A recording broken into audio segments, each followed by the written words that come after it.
चलिए आपको ले चलते हैं स्पेन के एक छोटे से पहाड़ी शहर में। नाम है साल्यूसिया। सफ़ेद दीवारें, तंग गलियां और हर घंटे गूंजती चर्च की घंटियां।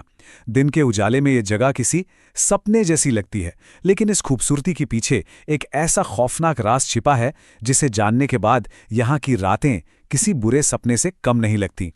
हाँ, दिन में तो सालूसिया एकदम किसी पोस्टकार्ड जैसा लगता है ना, लेकिन जो बात इसे सच में डरावना बनाती है वो है इसका रात का रूप।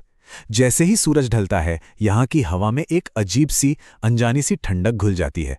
ऐसा लगता है जैसे कोई साया पूरे शहर को अपनी आगोश में ले रहा हो।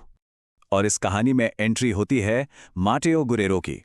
मैड्रिड से आया एक 19 साल का आर्किटेक्चर स्टूडेंट। वो तो बस सेलूसिया की पुरानी इमारतों और चर्च की बनावट पर रिसर्च करने आया था। उसे क्या पता था कि वो अनजाने में एक बहुत पुरानी और भयानक कहानी का हिस्सा बनने जा रहा है। माटेओ को भी यह अजीब बात नोटिस करने में ज्यादा वक्त नहीं लगा। जैसे ही शाम होती, शहर के लोग अपने घरों में कैद हो जाते थे, मानो किसी अनजाने खौफ से छुप रहे हों। रात होते ही सड़कें इतनी वीरान हो जाती थीं कि कदमों की आहट भी डरावनी लगती थी। तो अपने रिसर्च के सिलसिले में माटेओ पहुंच जाता है पुराने चर्च के पास वाले कब्रिस्तान में। वो वहां की पुरानी कब्रों की नक्काशी देख रहा था जब उसकी नज़र एक ऐसी चीज पर पड़ी जो वहां बिल्कुल नहीं होनी चाहिए थी। जरा सोचिए, एक कब्रिस्तान के बीच में शादी की मेहराब, ये अपने आप में कितना अजीब है। उस पर सूखे हुए फूल लटक रहे थे और उसके ठीक नीचे की मिट्टी का रंग आसपास की जमीन से ज्यादा गहरा और काला था। माटेओ ने इसे एक अजीब बात समझकर नजरअंदाज कर दिया, लेकिन यही उसकी सबसे बड़ी भूल साबित होने वाली थी। उसी रात जब माटेओ अपने गेस्ट हाउस के कमरे में था, अचानक उसे बाहर किसी के चलने की धीमी सी आवाज आती है। उसने खिड़की से झांका तो देखा गली के आखिरी छोर पर धुंध में लिपटी एक सफेद परछाई थी। एक औरत शादी के लिबास में। इससे पहले कि माटेओ कुछ समझ पाता, वो परछाई हवा में गायब हो गई। ये तो बस एक झलक थी।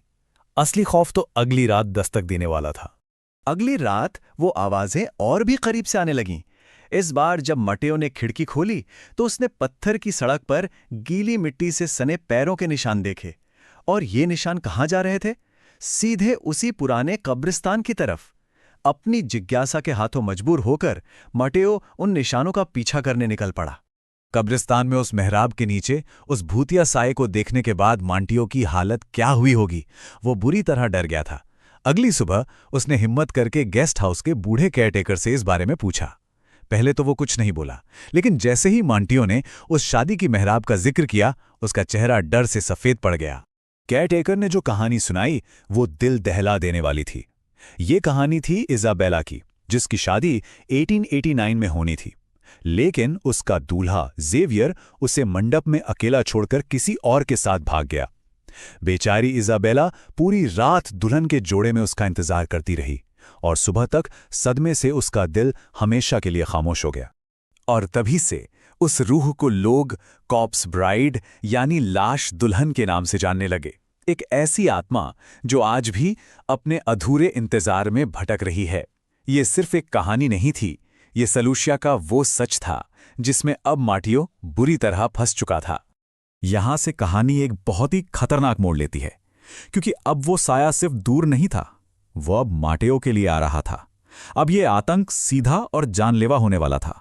जरा सोच कर देखिए, आप कमरे में अकेले हैं, बाहर से कदमों की आवाज आती है और ठीक आपके दरवाजे पर आकर रुक जाती है। अचानक हवा में गीली मिट्टी और सड़े हुए फूलों की महक भर जाती है। आप दरवाजे के नीचे से एक परछाई देखते हैं और फिर दरवाजे का हैंडल अपने आप धीरे धीरे घूमने लगता है। माटेओ के साथ ठीक यही हो रहा था। लेकिन सवाल यह था, आखिर माटेओ ही क्यों? उस आत्मा को माटेओ से क्या चाहिए था? सालूसिया में तो और भी लोग थे, फिर उसके साथ ही ऐसा क्यों हो रहा था? और इसका जवाब छिपा था माटेओ की एक छोटी सी नादानी में की गई भूल में। जब वो डरकर शहर के पादरी के पास पहुंचा तो उसने कबूल किया कि पहली बार कब्रिस्तान जाते समय उसने उस मेहराब से कुछ सूखे फूल यादगार के तौर पर उठा लिए थे। और पादरी ने जो बताया वो सुनकर माटेओ के पैरों तले जमीन घिसक गई। पादरी ने कहा कि उन फूलों की वजह से इसाबेला की आत्मा को लग रहा है कि उसका दूल्हा जेवियर उसे लेने वापस आ गया है, और उसने माटेओ को चेतावनी दी, फौरन ये शहर छोड़ दो वरना वो तुम्हारा पीछा कभी नहीं छोड़ेगी। मटेओ ने फौरन फैसला किया कि वो सालूसिया छोड़ देगा। उसने अपना सामान बांधना शुरू किया, पर शायद अब बहुत देर हो चुकी थी। वो रात उसकी जिंदगी की आखिरी और सबसे भयानक रात बनने वाली थी, क्योंकि जैसे ही वो अपना सामान पैक करने गेस्ट हाउस लौटा, उसने अपने दरवाजे पर कुछ ऐसा देखा जिससे उसकी रूह कांप गई। ताजे, गीली मिट्टी के पैरों के निशान। वो आत्मा पहले से ही वहां थी, उसका इंतजार कर रही थी। और फिर सब कुछ एक साथ होने लगा। अचानक आसमान काला पड़ गया, घर की बत्तियां बुझ गईं और जोरों की बारिश शुरू हो गई। बाहर का तूफान माटेओ के अंदर के डर को और भी बढ़ा रहा था। पूरे घर में घना अंधेरा था और तभी अचानक आसमान में बिजली कड़की। और बिजली की उस एक पल की रोशनी में जो माटेओ ने देखा, वो वहीं जम गया। लाश दुल्हन अब कब्रिस्तान में नहीं, बल्कि ठीक उसके सामने, उसके कमरे में खड़ी थी। उसका शादी का जोड़ा मिट्टी से सना हुआ था और उसकी खाली आंखें सीधे माटेओ को घूर रही थीं। गेस्ट हाउस के केयरटेकर ने माटेओ की दिल दहला देने वाली चीख सुनी। वो भागा भागा ऊपर आया, दरवाजा खोला, लेकिन कमरा एकदम खाली था। माटेओ गायब हो चुका था। कुछ घंटों की तलाश के बाद माटेओ मिला, लेकिन जिंदा नहीं। उसकी लाश मिली उसी कब्रिस्तान में, उसी टूटी हुई शादी की मेहराब के नीचे, गीली मिट्टी में दफन, बेजान। सालूसिया के लोग कहते हैं कि मृत दुल्हन ने आखिरकार अपना दूल्हा ढूंढ ही लिया था और वो माटेओ को हमेशा हमेशा के लिए अपने साथ ले गई, अपनी अधूरी कहानी पूरी करने।